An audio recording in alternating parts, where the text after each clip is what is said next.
Bonjour à toutes et à tous. Je ne vais pas vous demander si vous allez bien, je l'ai entendu ce matin. En tout cas, je viens de me faire vraiment du bien dans la présence du Seigneur. C'était un bon moment, on a senti la présence de Dieu, son amour. Il parle encore aujourd'hui, il est vivant. Voilà, donc en tout cas, je voulais vous remercier pour ce début de culte. C'est un bon moment et on va continuer dans la parole de Dieu. Avant ça, quand même, je dois vous dire que je suis breton. Dans toutes les églises du monde, quand je prendrai la parole, je dirai je suis breton et fier de l'être. Et je pense que c'est le bon jour pour vous le dire aujourd'hui, parce qu'il y a Brest-Nice cet après-midi au foot. Voilà. Bon. Que le Seigneur soit béni vraiment ce matin. On va prendre un texte qui se trouve dans Exode au chapitre 15 et au verset 22. Ce matin, il y a eu un don qui a été donné qui parlait de l'aigreur, l'amertume. Et le thème de ce matin, c'est de l'amertume à la douceur. Donc je pense que le Saint-Esprit veut vraiment parler à quelqu'un ou à plusieurs personnes. Moïse fit partir Israël de la mer Rouge. Ils prirent la direction du désert de Shur. Et, après 3 journées de marche dans le désert, ils ne trouvèrent point d'eau. Ils arrivèrent à Mara, mais ils ne purent pas boire l'eau de Mara parce qu'elle était amère. C'est pourquoi ce lieu fut appelé Mara. Le peuple murmura contre Moïse en disant « Que boirons-nous » Moïse s'écria à l'Éternel, et l'Éternel lui indiqua un bois qu'il jeta dans l'eau, et l'eau devint douce. Ce fut là que l'Éternel donna au peuple des lois et des ordonnances, et ce fut là qu'il le mit à l'épreuve. Il dit, si tu écoutes attentivement la voix de l'Éternel, ton Dieu, si tu fais ce qui est droit à ses yeux, si tu prêtes l'oreille à ses commandements, et si tu observes toutes ses lois, je ne te frapperai d'aucune des maladies dont j'ai frappé les Égyptiens, car je suis l'Éternel qui te guérit. Ils arrivèrent à Élim, où il y avait 12 sources d'eau et 70 palmiers. Ils campèrent là, près de l'eau. Alors, on va situer rapidement le contexte. Le peuple d'Israël vient juste de sortir d'Égypte. Dieu, par sa toute-puissance, par des prodiges, par des miracles et des choses extraordinaires, fait sortir le peuple d'Égypte. Il y a la mer Rouge qui est là, et ils sont bloqués. Les Égyptiens, donc l'armée d'Égypte, veut venir tuer et récupérer ceux qui peuvent récupérer dans le peuple d'Israël pour les ramener à travailler comme esclaves, les remettre esclaves. Et puis, Dieu va faire quelque chose d'extraordinaire, encore une fois, c'est Dieu. Il est capable de faire ce qu'il veut, il n'y a rien qui ne lui est impossible. Alors la mer Rouge s'ouvre en deux, le peuple d'Israël va pouvoir marcher en plein milieu de cette mer Rouge à sec. Ça c'est important. Vous savez, la mer vient de s'ouvrir, ça c'est déjà un miracle. Mais normalement le fond est mouillé, c'est de la gadoue, c'est de la boue, on s'enfoncerait dedans. Mais non, Dieu fait un autre miracle, c'est que c'est à sec qu'ils vont franchir la mer Rouge. Ils vont arriver de l'autre côté, la mer va se refermer, enfin libre. Le peuple d'Israël est libre. Et à ce moment-là, la Bible dit, on arrive juste dans ce texte-là, qu'ils vont s'arrêter, ils vont passer on ne sait pas combien de temps ici, mais Dieu va leur dire maintenant, prenez la route et allez et marchez.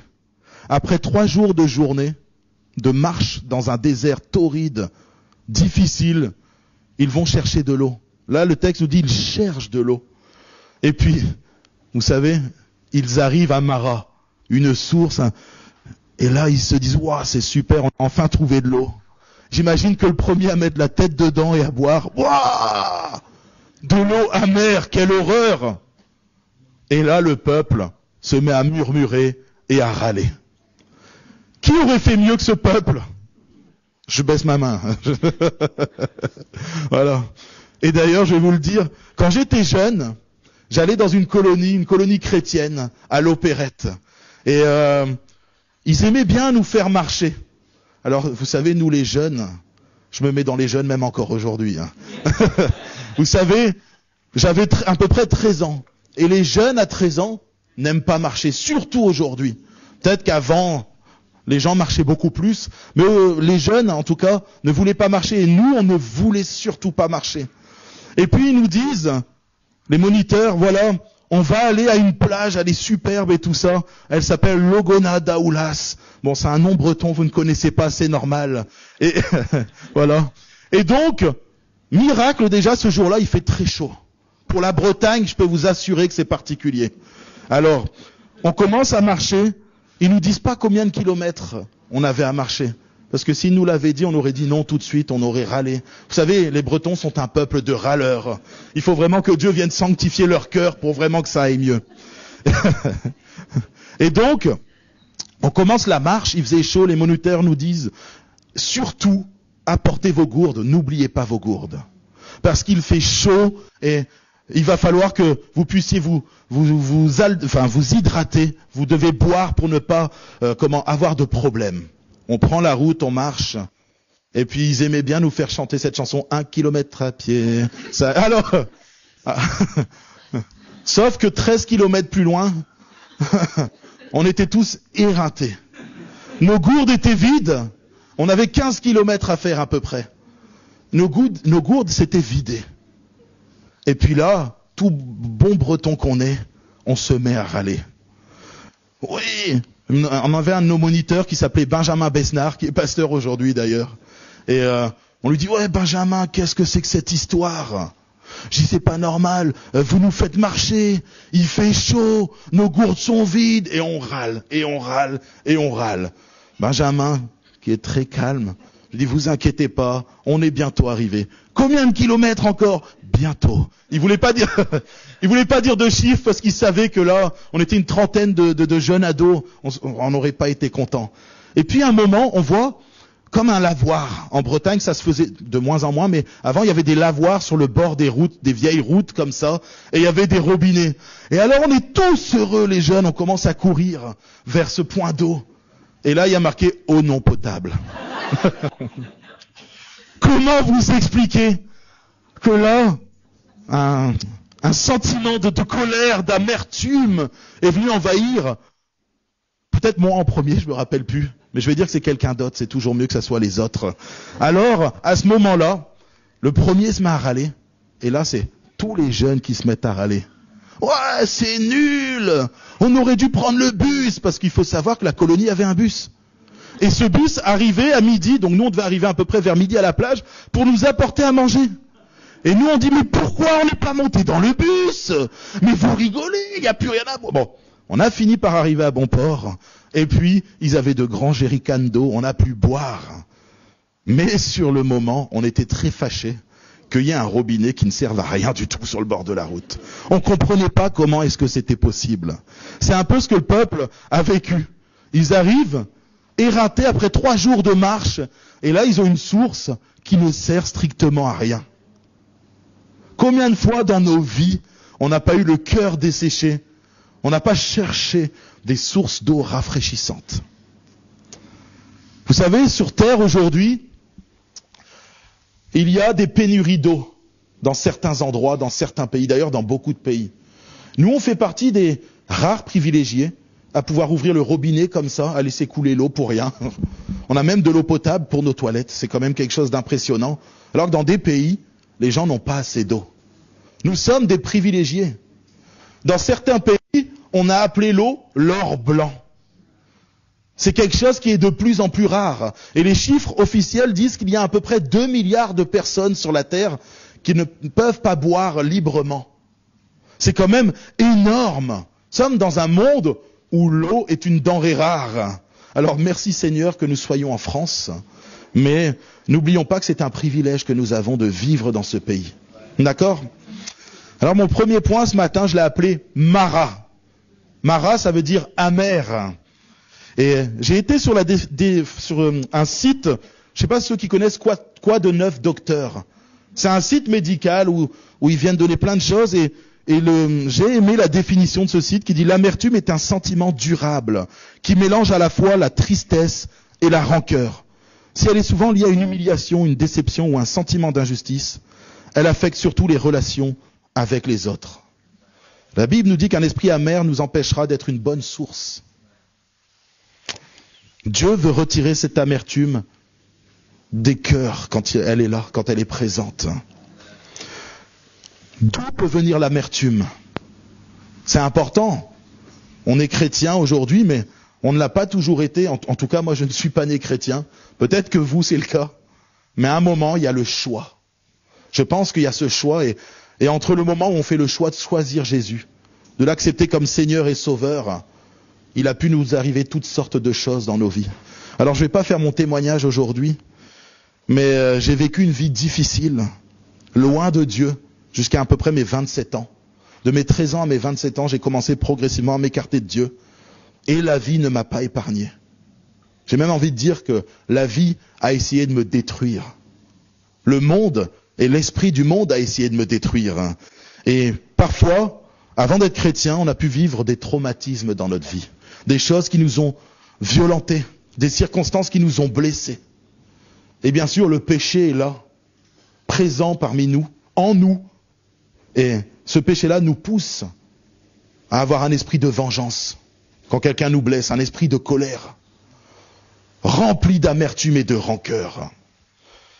Mais j'ai envie de vous dire que ce n'est pas seulement chez les personnes qui ne sont pas chrétiennes que ça arrive. Dans nos églises aussi, parfois nous pouvons être blessés. Blessés par un frère ou une sœur qui a pu être maladroit. Ça arrive. Parfois même par un pasteur. Vous savez, on n'est que des hommes. Et parfois on peut se tromper. Et on peut aussi, comme tout le monde, revenir et dire « Je t'ai demandé, je t'ai blessé, je te demande pardon ». Vous savez, il y a quelques années en arrière, j'avais la femme d'un responsable d'une église qui souvent blessait les gens. C'était pas son intention.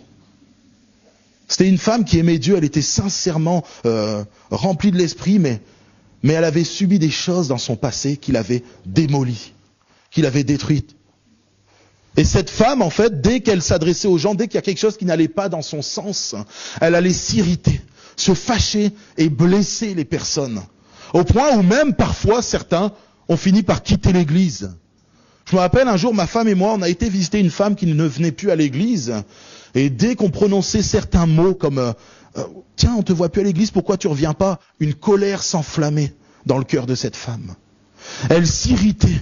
Et elle disait, moi, l'église m'a fait du mal. Telle personne m'a fait du mal.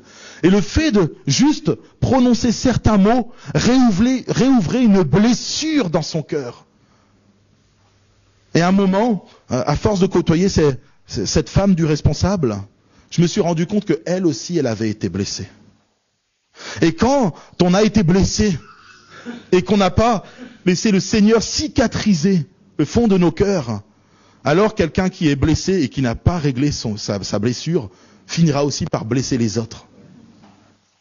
Et il faut savoir que même au sein des églises, il y a des personnes qui sont blessées, qui ont de l'amertume dans le cœur, et qui parfois vont blesser les autres, même si ce n'est pas fait exprès.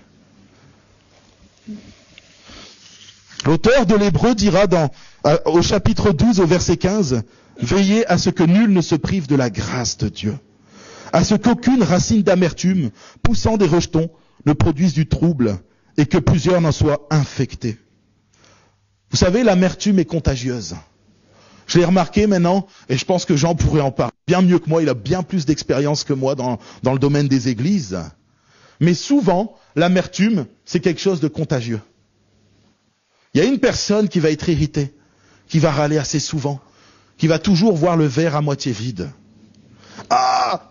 Il y a telle chose, il n'y a pas ça, il n'y a pas tel chant, ou ce chant est trop moderne, etc., etc. Ça, on l'entend dans toutes les églises. Voilà. L'écart d'âge entre les aînés et les plus jeunes. Et puis, il y a des gens qui vont constamment râler. Il n'y a rien qui ne va jamais. C'est jamais assez bien. Le pasteur n'est pas assez saint. Les chants ne sont pas assez bien. Le frère et la sœur ne sont pas assez remplis de l'esprit. Et puis ça va affecter les autres autour. Une personne va commencer à rejoindre et râler. Et ainsi de suite. Et ainsi de suite. Et c'est ce qui s'est passé dans le peuple. Ça a râlé, ça a envahi tout le peuple. Et puis il y a toujours un responsable à tout ça. C'est vrai, hein. Souvent c'est le pasteur. Voilà. C'est bien plus simple. Il est le représentant de Dieu alors que ça reste un homme rempli de l'esprit que Dieu a choisi pour servir son église. Mais on va toujours dégommer le pasteur en premier. Moi, il y a quelques mois en arrière, il y a une personne qui est décédée à Fréjus. C'est vrai que ça a été un accident malheureux. C'est une vieille dame qui s'est fait écraser. Et puis vraiment compliqué, hein, triste. C'était une vieille dame, mais elle était en forme. Elle avait 78 ans, je crois, mais elle était en forme. Personne ne pouvait lui donner son âge tellement elle aimait Dieu et tout ça. Et puis un soir, je reçois un coup de téléphone. Alors déjà, j'étais pas le pasteur principal. Mais c'est moi qu'elle appelle, la personne. Et elle me râle dessus. Ouais, pourquoi? Et là, je la laisse parler pendant 5 minutes. Je me fais râler dessus, crier dessus. Et puis à un moment, je la laisse parce qu'il fallait qu'elle ouvre son cœur, qu'elle livre son cœur. Et une fois qu'elle a fini, je lui dis, tu sais, Dieu ne promet pas de sauver ta vie physique sur la terre. Dieu te promet de préserver ton âme et de l'amener dans le ciel. Bien sûr que Dieu veut nous bénir sur terre. Bien sûr qu'il veut nous guérir. J'ai été guéri moi-même de certaines choses dans ma vie. J'ai été béni. Dieu a posé sa main sur moi. Et je crois qu'aujourd'hui encore, Dieu guérit. Mais le principal pour Dieu, c'est que tu sois sauvé pour l'éternité. Donc quand j'ai expliqué à cette dame, elle est redescendue. Et elle m'a dit, je te demande pardon Laurie, il y a une colère qui m'a envahi. J'avais comme toute la semaine de l'amertume, il fallait que je t'appelle. Et puis je lui ai dit, t'as bien fait. Ça sert à ça l'église. Pouvoir avoir quelqu'un qui a une oreille tendue, un cœur ouvert, à recevoir parfois les plaintes des autres. Et non pas de répondre à l'amertume par l'amertume, mais par la douceur.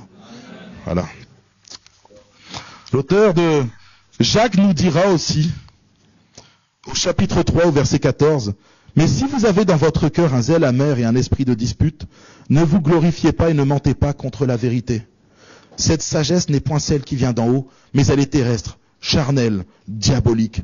Car là où il y a un zèle amer et un esprit de dispute, il y a du désordre et toutes sortes de mauvaises actions. » Il y a des églises où il y a de l'amertume qui est née. Peu importe le démarrage. On l'a vu, ça peut être de l'injustice, des mots blessants, toutes sortes de choses.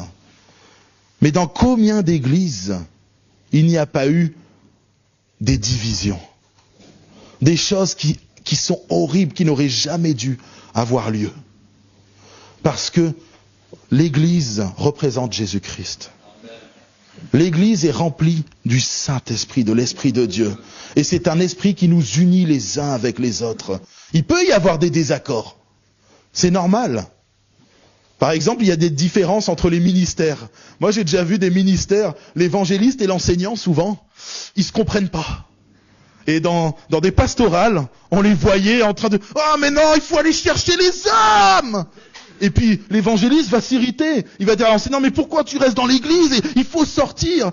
Et l'enseignant va dire, oui, mais avant de sortir, il faut enseigner les âmes qui sont dans l'église. Et après, forcément, ils finissaient par s'arranger parce qu'ils étaient remplis du même esprit. Et ils avaient compris qu'ils avaient une mission différente. Dans nos églises, nous avons tous été appelés à servir Dieu d'une façon ou d'une autre. Vous savez, il n'y a personne qui a reçu 0 talent. Ça n'existe pas, la parabole des talents. Tout le monde a reçu au moins 1. Alors, laisse-moi te dire que tu sois le plus jeune de cette église ou le plus âgé, Dieu veut se servir de toi. Déjà parce qu'il t'aime et il t'a qualifié, il t'a donné quelque chose pour sa gloire. Alors, dis-toi bien que Jésus veut se servir de toi aujourd'hui. C'est important. Mais apprends à considérer qu'il nous a tous mis dans un couloir différent. Moi, je suis appelé à une chose. Mais le jeune qui est en plein milieu, qui s'appelle Dylan ici au milieu, lui n'est pas appelé à la même chose que moi. Mon frère et ma sœur, nous sommes tous différents. Dieu nous a appelés à être différents, mais à servir le même Dieu par le même esprit. Alors laissez-moi vous dire que l'esprit de dispute ne vient pas de Dieu. Les querelles ne sont pas de Dieu. Mais ce matin, comme on l'a vu, on a pu louer tous ensemble avec nos différences, le même Dieu et par le même esprit. On a senti les mêmes choses, on a senti la présence de Dieu ce matin. Dieu veut se révéler dans nos vies pour que nous puissions le refléter à son tour auprès de ce monde. L'Église est appelée à être une source d'eau pure, une source d'eau qui donne la vie pour ce monde qui vit un désert spirituel. Vous voyez ce qui se passe aujourd'hui? Vous avez juste qu'à regarder les informations. Quelle horreur! Moi, ça m'effraie. Il y a 30 ans en arrière, quand j'étais jeune, il n'y avait pas tout ça. Il y avait des problèmes. Mais ce n'est pas ce qu'il y a aujourd'hui.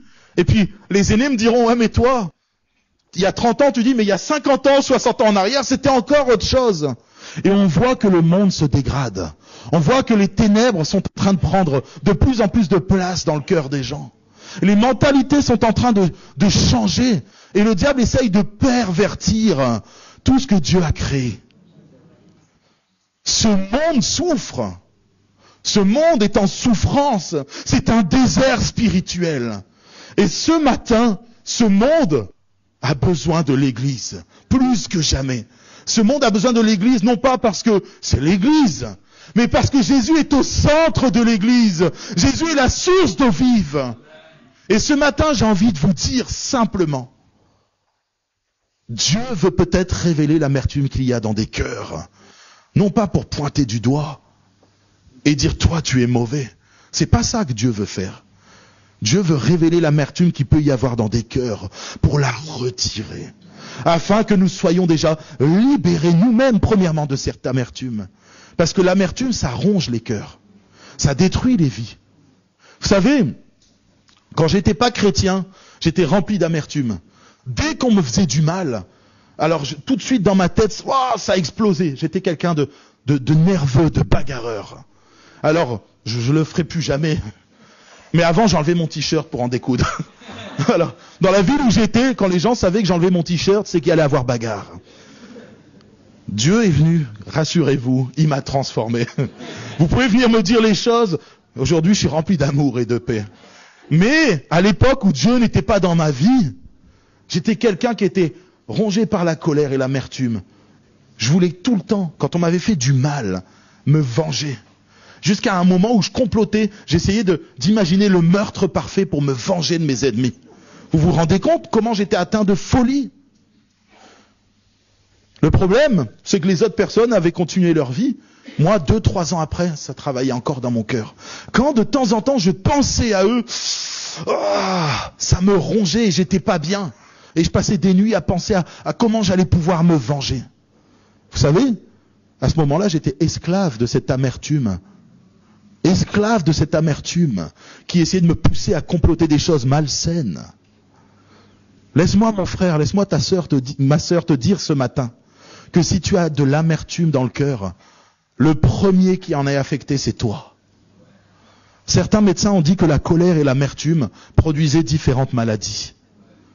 L'angoisse, le stress qui produisait des ulcères, parfois même jusqu'à des cancers. Si tu as de l'amertume dans ton cœur, laisse-moi te dire ce matin que Dieu veut enlever cette amertume et mettre de la douceur dans ta vie. C'est important que tu comprennes que Dieu ne veut pas que tu gardes cette amertume. Parce qu'elle te ronge. Et quand cette amertume a grandi en toi, tu es comme emprisonné. Tu es comme dans une prison. Une prison où tu complotes. Une prison où tu râles. Une prison où tu es angoissé. Une prison où tu n'es jamais bien. Tu n'es jamais bien. Rien ne va jamais bien. Et cette amertume, elle va aller en grandissant. Et elle va exploser. Comment elle va déborder autour de toi sur les autres. C'est ce que Jacques disait. Ça produit des rejetons. Cette amertume est mauvaise. Elle souille ta vie, elle souille ton cœur, elle souille tes pensées. Et elle peut venir souiller les autres autour de toi. Dieu ce matin t'appelle à enlever cette amertume. À prendre conscience que peu importe la blessure qu'il y a dans ta vie, dans ton cœur. Il veut mettre un baume dessus. Il est le grand chirurgien qui viendra t'opérer de l'intérieur et cicatriser ce qu'il y a ouvert, la blessure ouverte qu'il y a sur ton cœur. Dieu t'aime. N'oublie pas que ce matin, Dieu veut te faire passer de l'amertume à la douceur du Saint-Esprit. C'est important que tu en prennes conscience. Alors sache que si toi tu as de l'amertume et que tu as un fort tempérament, tu vas pouvoir rester à l'église et tu vas râler. Tu vas comploter. Tu seras dans les couloirs et piaou. Désolé, j'arrive, j'envoie du lourd ce matin, mais mais c'est pas mon église, ça va. Je rigole, c'est un message que Dieu a mis sur mon cœur. C'est important, mon frère et ma sœur, de te dire que quand tu murmures dans les couloirs, quand tu médis, tu ne fais pas la volonté de Dieu. La Bible te dit, va voir ton frère si tu as un problème. Et règle son problème. Règle le problème.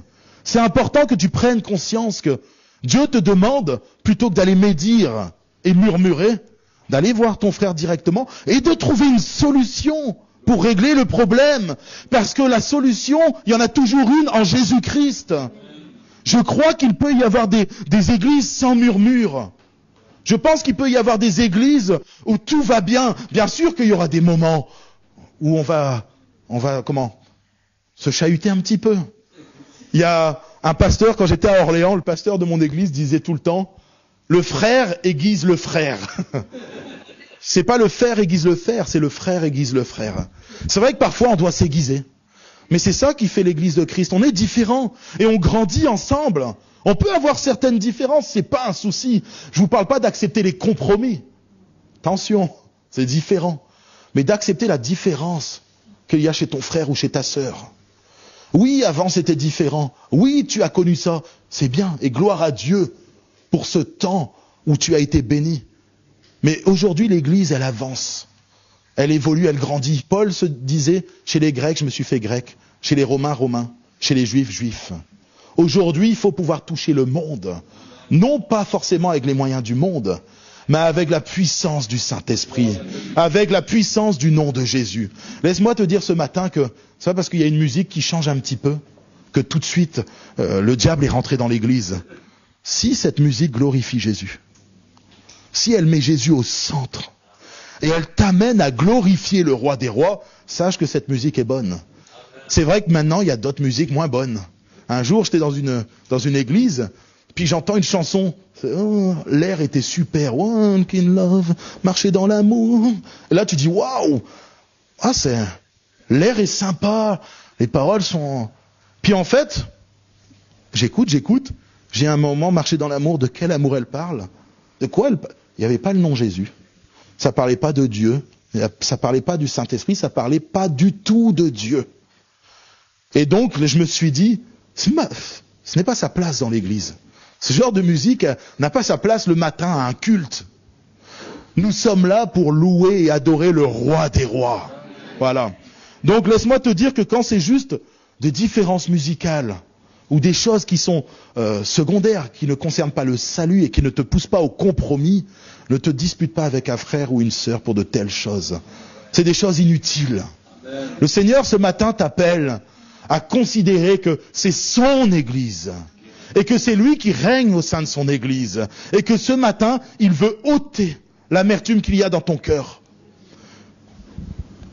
Si tu as ton fort tempérament et que tu restes dans l'amertume, tu vas rester dans l'église, tu feras des dégâts, mais à côté de toi, il y a des gens plus fragiles. Cette sœur qu'on avait été visiter avec ma femme, elle n'est jamais revenue à l'église.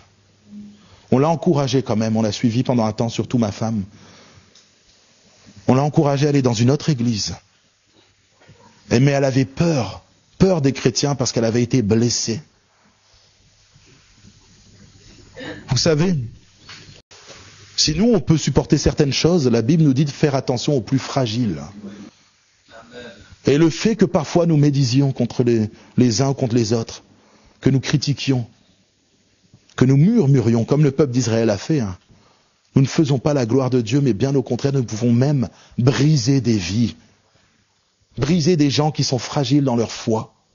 Alors ce matin, je vous encourage, à vous qui êtes plus matures dans la foi, vous les hommes et les femmes qui êtes matures, prenez sur vous. C'est pas grave quand tout va pas bien. Plutôt que de murmurer, allez voir votre frère avec beaucoup d'amour et de douceur. Et vous verrez que les problèmes se régleront naturellement. Il n'y a pas besoin de s'énerver. Il n'y a pas besoin d'aller trouver toute une troupe pour aller voir le pasteur quand on n'est pas content. Je l'ai déjà vu dans une église, je vous dis ça, c'est parce que je l'ai vu. Un jour, il y avait plein de personnes qui se sont levées et puis qui ont commencé à aller voir le pasteur et qui on n'est pas d'accord. La musique a changé, nous on veut ça, et là c'est plus ça. Et le pasteur leur a dit, mais écoutez, est-ce que ces chants glorifient Dieu? Oui. Donc où est le problème? Voilà. Laissez-vous envahir par l'amour de Dieu. C'est important.